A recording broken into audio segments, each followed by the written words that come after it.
Hello out there, you're welcome to Common Sense TV, your one-stop platform for relationship, finance, and leadership on the continent.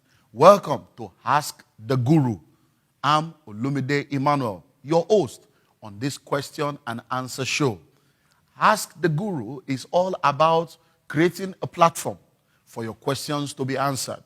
Don't forget, this station is all about relationship, finance, and leadership. So whatever question you have within the area of relationship, whether you're single or married, in the area of finances, business, entrepreneurship, or in leadership, then send in your question and you will get an answer. Today, we're going to be answering 3 questions, one on relationship, one on finance, and one on leadership.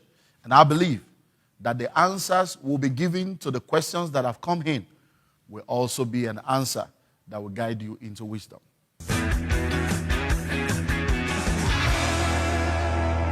Well, what do I consider to be the most important problem in our leadership structure as a nation? Integrity. Integrity. I believe very strongly that integrity is one of the major missing links in the leadership of this country, of this continent, and of the world. You need to understand that integrity is a very, very integral part of leadership. A leadership without credibility, a leadership without integrity cannot be an effective leadership, cannot be an exceptional leadership, and cannot be a transformational leadership. You see, integrity is very powerful. I used to think that when a leader has vision, all a leader needs is vision, visionary leadership. But I've come to realize that no matter the vision, if you are not a man of integrity that is committed to pursuing the vision and seeing the vision becoming a reality, vision will just remain a vision. Because I've seen a lot of leaders travel all over the world, see good and mighty, wonderful things all over the world, yet they come back to their country and leave the country the same way it is. So, is that integrity? So every leader, whether visionary or not, must have the moral integrity, must have credibility, must have that personal value to ensure that they don't just leave people the way they met them, but they do something exceptional to bring people to the level of life where the people ought to be. So for me, I believe that the major challenge of leadership in our nation is really integrity.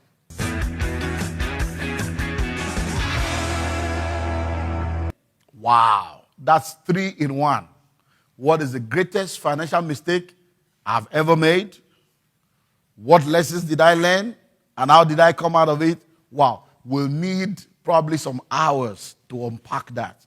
But let me see what I can do in a few minutes. Well, I've learned so many lessons in the course of my life. I've made so many mistakes in the course of my life. And I used to say that all the mistakes I've made are part of the school of life, because life is a school. So when I make mistakes and I lose money, I say, well, it's school fees, and I learn what I need to learn. Because you see, history repeats itself when people refuse to learn from history. So no matter the mistakes you make in life, learn from the mistake so that you can be better from the mistake. So for me, I think when it comes to the area of finances, even though I've made so many mistakes, one of the greatest mistakes I would say I've ever made is trusting people with my resources without close supervision.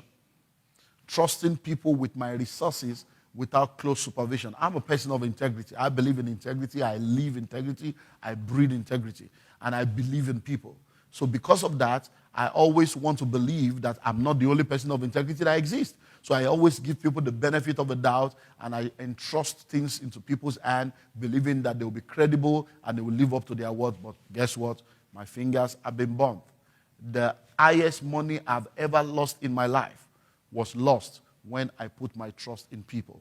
I've lost money on different points, but when I look back at it, the first time I lost the major money, it was because I invested in something that I did not fully understand, and other people had more understanding in that area than I did, and I had to trust them to do what was right, and then things got out of hand, and I lost so much money.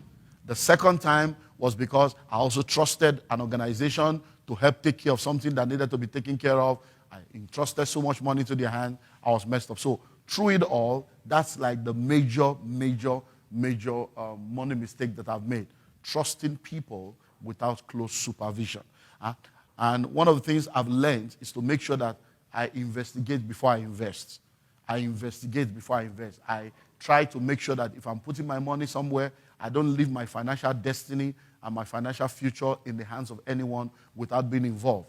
I don't believe that I should leave that to people to take care for me. So when I invest in something, when I invest in people, I invest in a place, I want to be sure that everything is well, and I want to make sure that I don't micromanage, but I supervise and I oversee things to ensure that I don't get into trouble. How did I come out of it? I just rose up and continued to move. I've lost the money, it's gone, but life is still life. I'm still alive to make more money. So I've lost money, I've made money, and anytime I lose money, I just rise up and move on. Because tough times never last, but tough people do. So it doesn't matter what you go through in life. If you fall and fall and fall, just make sure you keep rising. You are not a failure because you fall. You are a failure when you refuse to rise again. Final question for today.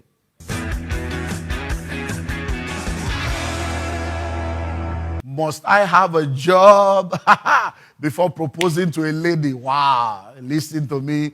There is no romance without finance. When a woman tells you, I love you the way you are, I love you the way you are, does not mean I love you to remain the way you are. She's hoping that somewhere along the line, your story will change. If your story refuses to change, our own story about you will change. But let me be serious. What you have asked is very, very important. Should I have a job before proposing to a lady? Not necessarily. But you must have a job before marrying the lady. So you can propose to her without a job. Probably you just come out of a job. Probably you're still going through some interviews. So proposing to her does not mean you are going to marry her. So you may not have a job at the point of proposal. You may be going through a transition at the point of proposal. There's nothing wrong. As long as you have a vision, you already have skills, and you have something you're pursuing, no problem. But don't ever get married as a jobless man. Don't ever go get married without a job, because marriage is responsibility. To be a husband means to be a house band that holds the house together. Marriage is responsibility. Being a husband means that you are ready to take care of the responsibility of the family. You've got to be able to put a roof over the head of your family. You've got to be able to put food on the table. You've got to be able to put clothes on their back. You've got to be able to pay the bills. You've got to be able to take care of the responsibilities of being a man. So if you don't have what it takes, then spend time becoming that man that can take care of responsibility instead of looking for a woman. So, truth be told, get a job. Get a job. Get enough money to be able to take care of yourself and take care of your spouse and take care of the baby or babies that will show up after you marry. Well, you know what? I've enjoyed answering your questions today. And I want you to know that no matter the question you have, as long as it's all about relationship, finance, and leadership, any aspect of life, send it to us. And we will do all we can to answer your question, because this is Common Sense TV, your one-stop platform for relationship, finance, and leadership on the continent. And this is Ask the Guru, the question and answer show where you get answers for all your questions. Till we meet again in the next episode, remember, if you can ask the question, you can get the answer. Bye for now.